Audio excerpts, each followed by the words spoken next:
الحمد لله كفى وسلام على عباده الذين اصطفى أما بعد. قال الله تبارك وتعالى في كلامه المجيد: أعوذ بالله من الشيطان الرجيم. بسم الله الرحمن الرحيم. يا أيها الذين آمنوا كتب عليكم الصيام كما كتب على الذين من قبلكم لعلكم تتقون. وقال النبي صلى الله عليه وسلم: من قام ليلة القدر إيمانا واحتسابا غفر له ما تقدم من ذنبه. صدق اللہ مولانا العظیم. میرے محترم بزرگوں اور دوستو، رمضان المبارک کا مہینہ اسلامی کیلنڈر کے اعتبار سے بہت ہی مشہور و معروف مہینہ ہے. رمضان کا مہینہ ہمیشہ سے اہمیت کا حامل رہا ہے. رمضان کی فضیلت و برتری کو بتلانے کے لیے یہی کافی ہے کہ اللہ تبارک و تعالی نے رمضان کو اپنا مہینہ قرار دیا ہے. رمضان عربی لفظ ہے. رمضہ کے معنی لغت میں جلانے اور خاکستر کرنے کے آتے ہیں. جس طرح آگ لکڑی کو جلا کر راکھ کر دیتی ہے، ٹھیک اسی طرح رمضان انسانوں کے گناہوں کو نیست و نابود کر دیتا ہے. انسانی دلوں پر غلط کرتوت کی وجہ سے جو زنگ اور میل کچیل جم جاتا ہے، یہ رمضان میل اور گندگیوں سے انسان کو صاف ستھرا کر دیتا ہے. میرے دوستو، میرے بزرگوں، ہمارے آقا جناب محمد الرسول اللہ صلی اللہ علیہ وسلم نبوت ملنے کے بعد 13 سال تک مکہ معظمہ ہی میں لوگوں کو احکام خداوندی سناتے اور اس کی تبلیغ کرتے رہے. لیکن جب مکہ کے باشندوں نے آپ کو ہجرت کرنے پر مجبور کر دیا اور آپ صلی اللہ علیہ وسلم مکہ چھوڑ کر مدینہ تشریف لائے، تو یہاں سب سے پہلے عاشورے کا روزہ فرض ہوا. لیکن ہجرت سے 1.5 سال بعد 10 شعبان 2 ہجری کو رمضان کے روزوں کی فرضیت کا حکم نازل ہوا اور صوم عاشورہ کی فرضیت ختم کر دی گئی، اور آپ صلی اللہ علیہ وسلم نے یہ اعلان فرما دیا کہ اب جو چاہے عاشورے کا روزہ رکھے اور جو چاہے نہ رکھے. علماء کرام نے لکھا ہے کہ جب حضرت آدم علیہ السلام نے جنت میں وہ گیہوں کا دانہ یا پھل کھا لیا تھا جس سے اللہ نے منع فرمایا تھا، تو حضرت آدم علیہ السلام کے پیٹ میں اس کا اثر پورے مہینے تک باقی رہا تھا. پھر جب اللہ تبارک و تعالی نے ان کی توبہ قبول فرمائی تو کفارے کے طور پر اتنے ہی دن کے روزے رکھنے کا بھی حکم دیا. بس وہی حکم ان کی اولاد کے لیے بھی مقرر ہو گیا اور مکمل 1 مہینہ روزہ رکھنے کا حکم نازل ہوا. رمضان المبارک کا مہینہ چونکہ قدرت الہی کے جانب سے بیش بہا تحفہ اور عطیہ ہے. اس کا ایک ایک دن، ایک ایک ساعت اور ایک ایک لمحہ بھی انتہائی قیمتی اور قابل قدر ہے. اللہ تبارک و تعالی نے قرآن کریم کے اندر ارشاد فرمایا: یا ایھا الذین آمنوا کتب علیکم الصیام کما کتب علی الذین من قبلکم لعلکم تتقون. اے ایمان والو، تم پر روزے فرض کیے گئے جس طرح تم سے پہلی امتوں پر فرض کیے گئے تھے، تاکہ تم متقی اور پرہیزگار بن جاؤ. میرے دوستو، میرے بزرگوں، حضرت آدم علیہ السلام سے لے کر حضور صلی اللہ علیہ وسلم تک اتنی طویل مدت میں کوئی بھی آسمانی یا غیر آسمانی مذہب و ملت ایسی نہیں گزری جس میں عبادت صوم نہ پائی جاتی ہو. ہر قوم اور ہر مذہب میں کسی نہ کسی شکل میں روزے کا وجود رہا ہے، اگرچہ ہر ایک کا طریقہ الگ الگ تھا. چنانچہ حضرت آدم علیہ السلام کے زمانے میں ہر مہینے کی 13ویں، 14ویں اور 15ویں تاریخ کے روزے فرض تھے. یہودیوں کے یہاں محرم کی 10 تاریخ اور رجب کے کچھ روزے فرض تھے.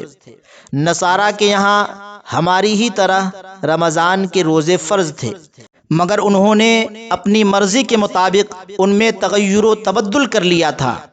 لیکن میرے دوستو، اسلام نے روزے کا جو نصب العین ٹھہرایا ہے اور اس میں جو خیر و برکت رکھی ہے، اس کے لحاظ سے کسی مذہب اور کسی قوم کا روزہ اسلامی روزے کا مقابلہ نہیں کر سکتا.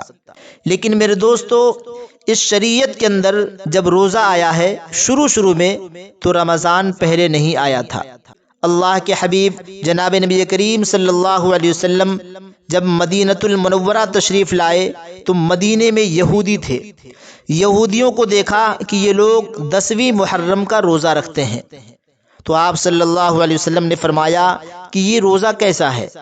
یہودیوں نے کہا کہ ہمارے پیغمبر حضرت موسیٰ علیہ السلام کو فرعون سے اللہ تعالیٰ نے 10ویں محرم کو نجات دی تھی اور فرعون اور اس کے لشکر کو دریا میں غرق کر دیا تھا، ڈبو دیا تھا، تو ہم اس کے شکرانے میں روزہ رکھتے ہیں۔ تو آپ صلی اللہ علیہ وسلم نے فرمایا کہ موسیٰ کی اتباع کے تو ہم زیادہ حقدار ہیں، تم 1 روزہ رکھتے ہو، ہم 2 رکھیں گے، 9 اور 10 یا 10 11۔ پھر اللہ تبارک و تعالیٰ نے عاشورے کے روزے کو اس امت پر فرض کر دیا۔ تو پہلے عاشورے کا روزہ اس امت پر فرض تھا، پھر عاشورہ کے روزے کی فرضیت ختم ہو گئی، مستحب رہ گیا، اور رمضان کے روزے کو اللہ نے فرض کر دیا۔ یہ دوسری ترمیم ہے۔ اب رمضان کا روزہ آیا، لیکن ہمارا روزہ شروع ہو جاتا تھا رات عشاء کے بعد سے، سو گئے، روزہ شروع، یعنی آج عشاء کے بعد سے کل غروب آفتاب تک یہ روزہ تھا۔ ظاہر سی بات ہے روزہ بہت لمبا ہوتا تھا۔ ایک صحابی ہیں قیس بن سرمہ رضی اللہ تعالی عنہ، بخاری شریف میں ان کا واقعہ ہے کہ وہ 2 دن سے بھوکے تھے، یعنی روزے ہی میں تھے، کھانا کچھ نہیں تھا۔ انہوں نے بیوی سے کہا کہ آج تو کچھ پکا لو۔ بیوی نے کہا کہ کچھ نہیں ہے، تو وہ بازار گئے اور جو کہیں سے لے آئے۔ بیوی سے کہا کہ اسے پیس کر کے پکاؤ۔ وہ پیس کر پکا رہی تھی، یہ بستر پر پڑے تھے کہ چلو ابھی کھانا کھا لیں گے۔ پورے دن کے تھکے تھے، آنکھ لگ گئی، سو گئے۔ اب بیوی جو کھانا پکا رہی تھی، جب وہ کھانا لے کر گئی تو اس نے دیکھا کہ یہ تو سو چکے ہیں، اور جب سو گئے تو روزہ شروع ہو جاتا تھا۔ تو بیوی نے ان کو اٹھایا اور یہ کہا کہ تمہاری ماں تم کو روئے، اب کیا ہوگا؟ انہوں نے کہا کہ میں کیا کروں؟ صبح ہوئی، چونکہ 3 دن بھوک سے گزر چکے تھے، چکر آنے لگا، بے ہوشی طاری ہو گئی۔ جب اس واقعے کو نبی کریم صلی اللہ علیہ وسلم سے ذکر کیا گیا تو آیت نازل ہوئی۔ اللہ تبارک و تعالیٰ نے قرآن کریم میں فرمایا، میں تمہاری ان حرکتوں کو بہت دیکھ رہا ہوں، اب میں تمہارے اوپر تخفیف کر رہا ہوں، آسانیاں کر رہا ہوں، اور اب تمہارا روزہ شروع ہوگا صبح صادق سے لے کر غروب آفتاب تک۔ یہ تیسری ترمیم ہو گئی۔ پھر شروع میں اجازت تھی کہ جو چاہے روزہ رکھے اور جو چاہے نہ رکھے، جوان ہو، بوڑھا ہو، بیمار ہو، سب کو اجازت تھی۔ وَعَلَى الَّذِينَ يُطِيقُونَهُ فِدْيَةٌ طَعَامُ مِسْكِينٍ، جوانوں کو بھی اجازت تھی کہ روزہ رکھو تو رکھو، نہ رکھو تو فدیہ دے دو، لیکن اللہ نے فرمایا روزہ رکھو تو اچھا ہے۔ یہ جوانوں کو ترغیب دی، لیکن نہ رکھو تو بھی چلے گا۔ پھر اللہ نے یہ حکم اتارا، فَمَنْ شَهِدَ مِنْكُمُ الشَّهْرَ فَلْيَصُمْهُ، اب تمہارا حال یہ ہے کہ اختیار وغیرہ نہیں چلے گا، اگر طاقت ہے تو روزہ رکھنا ہی پڑے گا۔ ہاں البتہ جو بوڑھے ہیں، جن کے لیے روزہ گلے کا طوق بن گیا، ضعیف ہیں، کمزور ہیں، بیمار ہیں، نہیں رکھ سکتے، ان کو اجازت ہے کہ وہ روزہ چھوڑ دیں اور اس کی جگہ پر فدیہ دے دیں، اور 1 روزے کا فدیہ 1 صدقۃ الفطر ہے۔ لیکن یاد رکھیے وہ لوگ جو بالکل معذور ہو چکے ہیں، وہ لوگ روزے کا فدیہ دیں گے۔ پھر اس میں بھی بہت سارے مسائل ہیں جن کو آپ علماء کرام سے معلوم کر سکتے ہیں۔ یہ رمضان کے روزوں میں ترمیمات ہوتی رہی۔ پہلے عاشورے کا روزہ فرض تھا، پھر رمضان کا روزہ فرض ہوا، پھر رمضان کے اندر بھی عشاء کے بعد سے روزہ شروع ہو جاتا تھا، پھر اللہ تبارک و تعالیٰ نے صبح صادق سے شروع فرمایا، پھر اس میں بھی سب کو فدیہ دینے کی اجازت تھی، پھر اللہ نے اس کو ختم کر کے صرف ضعیف، کمزور اور بیماروں کے لیے فدیہ رکھا، باقی سب کے لیے روزے کو ضروری قرار دیا۔ تو یہ رمضان المبارک کا روزہ فرض ہے۔ رمضان کے روزوں کا ثواب کتنا ملتا ہے؟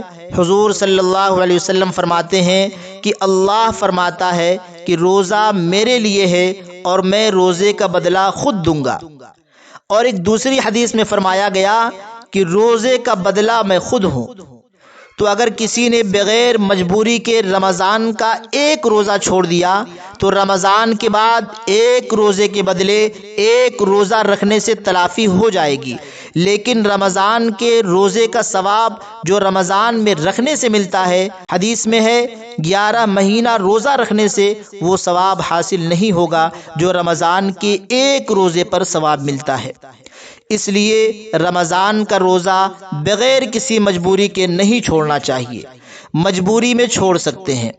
اور حدیث میں ہے کہ رمضان شریف کا روزہ رکھ کر توڑ دیا تو اس پر بڑی سخت سزا ہے۔ ایک ہے چھوڑنا تو یہ ہے کہ ارادہ ہی نہیں کیا تھا، چاہے سحری بھی کھا لی تھی، لیکن روزہ رکھنے کا ارادہ ہی نہیں کیا تھا، یہ ہے چھوڑنا۔ تو رمضان کا روزہ چھوڑنا تو بہت محرومی کی بات ہے، اگر بغیر کسی مجبوری کے چھوڑ دیا تو بعد میں رکھنا پڑے گا، مگر 11 مہینے روزہ رکھ کر رمضان شریف کے ایک روزے کی بھی برابری نہیں ہو سکتی، ویسے فرض تو ذمے سے اتر جائے گا۔ اور اگر رمضان شریف کا روزہ رکھ کر توڑ دیا، سحری کھائے بغیر روزہ رکھا تھا یا سحری کھا کر ارادہ کر لیا تھا کہ روزہ رکھنا ہے، لیکن جب سحری کی بندش کا اعلان ہو گیا، فجر کی اذان بھی ہو گئی، اب روزہ شروع ہو گیا، اب اگر اس کے بعد ایسا کوئی کام جان بوجھ کر کیا جو روزے کے خلاف ہے، جان بوجھ کر کھانا پینا، جان بوجھ کر میاں بیوی کا ملاقات کرنا، اگر ایسا کوئی عمل کیا جو روزے کے خلاف ہے تو یہ ہے روزے کا توڑنا۔ لیکن خدا نخواستہ مجبوری تھی، جان نکلنے کا ڈر تھا، موت کا خطرہ تھا اور روزہ نہ توڑتا تو جان جا رہی تھی، اب اگر روزہ توڑ دیا تو گنہگار نہیں ہوگا، لیکن بغیر مجبوری کے روزہ توڑ دیا تو اس کے لیے بڑی سخت سزا ہے۔ یا تو رمضان کے بعد ایک روزہ توڑنے کے بدلے یہ روزہ بھی رکھنا پڑے گا، اس کے ساتھ ساتھ 60 غریبوں کو 2 ٹائم کھانا کھلانا پڑے گا، یا 60 غریبوں کو ایک ایک فطرہ دینا پڑے گا۔ ایک فطرہ 1 کلو 700 گرام گیہوں یعنی 2.25 کلو گیہوں یا اس کی قیمت۔ اگر ایسا نہیں کر سکتا تو لگاتار 2 مہینے یعنی 60 دن کے روزے رکھنے پڑیں گے۔ اگر یہ 60 روزے رکھ رہا تھا اور 60واں روزہ بھی کسی بیماری کی وجہ سے چھوٹ گیا تو جتنے رکھے گئے تھے سب بیکار، پھر شروع سے 60 روزے رکھنے پڑیں گے۔ ہاں اگر عورت نے ایسی غلطی کی تھی اور عورت 60 روزے رکھ رہی تھی اور اسی دوران بیچ میں ناپاکی کے ایام شروع ہو گئے تو یہ مجبوری ہے، اس کو شریعت مجبوری مانتی ہے، لیکن کسی اور بیماری یا مجبوری میں چھوڑے گی تو سارے روزے بیکار، پھر شروع سے 60 روزے رکھنے پڑیں گے۔ آپ اندازہ لگائیے کہ رمضان المبارک کے روزے کا توڑنا کتنا برا ہے۔ اسی لیے رمضان المبارک کا روزہ نہ چھوڑنا ہے نہ توڑنا ہے، کبھی مجبوری میں چھوڑا جا سکتا ہے۔ کیا ہے مجبوری؟ نمبر 1، 77 کلومیٹر سے زیادہ کا سفر۔ اگر آدمی 77 کلومیٹر سے زیادہ کا سفر کر رہا ہے، یہ اللہ کی طرف سے ہے، ورنہ آج کل سفر میں اتنی زیادہ دقتیں نہیں ہیں جتنی دقتیں پہلے تھی، لیکن پھر بھی اللہ نے اجازت دی ہے۔ اگر مسافر نے روزہ نہیں رکھا، چھوڑ دیا تو گنہگار نہیں ہوگا، بعد میں رکھنا پڑے گا۔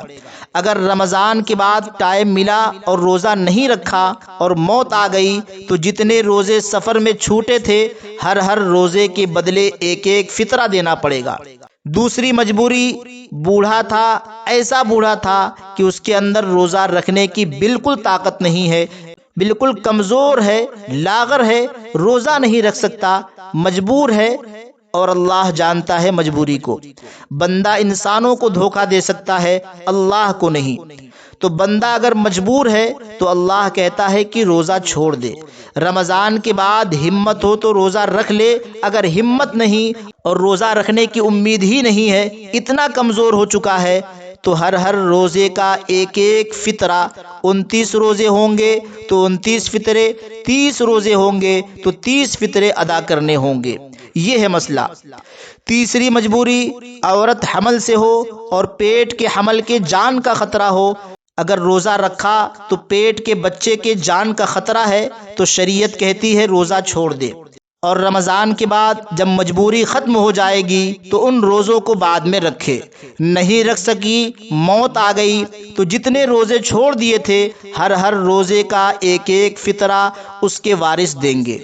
ایسے ہی عورت بچے کو دودھ پلا رہی ہے اور بچہ کوئی چیز کھاتا نہیں اور روزہ رکھنے سے دودھ سوکھ رہا ہے اور بچہ کچھ کھاتا پیتا نہیں اور کوئی غذا کی شکل ہے ہی نہیں، تو شریعت کہتی ہے روزہ چھوڑ دے، اور اس کا بچہ جب کچھ کھانے پینے لگے تو یہ رمضان کے روزوں کی قضا کرے گی۔ ایسے ہی عورت کو ہر مہینے ناپاکی آتی ہے، اس ناپاکی کی حالت میں روزہ رکھنا جائز نہیں، اس ناپاکی کی حالت میں نماز پڑھنا جائز نہیں، لیکن نماز معاف ہے اور اس کی قضا بھی نہیں ہے، لیکن اگر رمضان میں ناپاکی آئی تو روزہ رکھنا جائز نہیں، ان چھوٹے ہوئے روزوں کو بعد میں رکھنا پڑے گا۔ یہ ہے مجبوریاں۔ اور کبھی کبھی دین کا علم نہ ہونے کی وجہ سے، مسئلہ معلوم نہ ہونے کی وجہ سے آدمی روزہ چھوڑ دیتا ہے۔ مثال کے طور پر سحری میں آنکھ نہیں کھلی تو یہ سوچ کر روزہ چھوڑ دیا کہ بغیر سحری کے روزہ نہیں ہوگا، حالانکہ بغیر سحری کے بھی روزہ رکھنا اور بھی زیادہ ہمت کا کام ہے۔ حالانکہ سحری کھانا ثواب ہے، سحری کھانا سنت ہے، لیکن اگر سحری میں آنکھ نہ کھلے تو بھی روزہ رکھنے کی کوشش کرے۔ اگر رکھ سکتا ہے تو روزہ ضرور رکھے۔ کبھی جی متلا کر الٹی ہو گئی تو جی متلا کر الٹی ہونے سے روزہ نہیں ٹوٹتا، چاہے جتنی ہو جائے۔ ایسی الٹی سے روزہ ٹوٹتا ہے جو حلق میں انگلی ڈالنے سے ہوئی ہو اور پھر منہ بھر کے ہوئی ہو۔ اگر جی متلانے سے ہوئی، چاہے جتنی ہو جائے، روزہ نہیں ٹوٹے گا، بشرطے کہ منہ میں آنے والی چیز کو جان بوجھ کر نہ نگلے۔ الٹی چاہے جتنی ہو جائے، روزے میں خرابی نہیں آئے گی۔ اور اگر حلق میں انگلی ڈالنے سے ہوئی، تھوڑی ہوئی، جب بھی روزہ نہیں ٹوٹا، لیکن اگر منہ بھر کے ہوئی تو روزہ ٹوٹ جائے گا۔ اسی طریقے سے انجیکشن لگوانے سے بھی روزہ نہیں ٹوٹے گا۔ انجیکشن چاہے ہاتھ میں لگے یا نس میں، روزہ نہیں ٹوٹے گا۔ اسی طریقے سے گلوکوز چڑھوانے سے بھی روزہ نہیں ٹوٹے گا۔ ایسے ہی آنکھ میں دوائی ڈالنے سے بھی روزہ نہیں ٹوٹے گا، لیکن ناک اور کان میں دوائی ڈالنے سے روزہ ٹوٹ جاتا ہے۔ لیکن نہاتے ہوئے کان میں پانی چلا جائے تو روزہ نہیں ٹوٹے گا۔ اسی طریقے سے آپ نے کھانے کی بھاپ سونگھ لی، مشین کا دھواں سونگھ لیا، سگریٹ کا دھواں سونگھ لیا بغیر ارادے کے، تو روزے میں کوئی خرابی نہیں آئے گی۔ لیکن اگر بتی کا دھواں روزے دار نے جان بوجھ کر سونگھ لیا تو روزہ ٹوٹ جائے گا، اس لیے کہ اگربتی کی ضرورت سونگھنے سے پوری ہوتی ہے اور کھانے کی ضرورت کھا کر پوری ہوتی ہے، اس لیے کھانے کے بھاپ سے روزہ نہیں ٹوٹے گا۔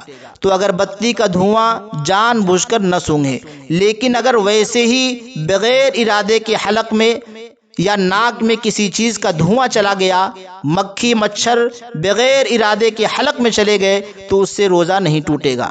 اسی طریقے سے خون نکلوانے یا خون چڑھوانے سے بھی روزہ نہیں ٹوٹتا۔ ہاں، اگر کسی نے دانت اکھڑوایا اور اس سے خون بہہ کر حلق میں چلا گیا تو روزہ ٹوٹ جائے گا۔ یہ روزے کے چند ضروری مسائل تھے جن کو میں نے آپ حضرات کے سامنے پیش کر دیا ہے۔ شریعت نے ہمیں جہاں تک اجازت دی ہے ہم اس کے حد میں رہ کر اپنے کاموں کو انجام دیں۔ اللہ مجھے بھی آپ کو بھی کہنے سننے سے زیادہ عمل صالح کرنے کی توفیق عطا فرمائے۔ وما علینا الا البلاغ۔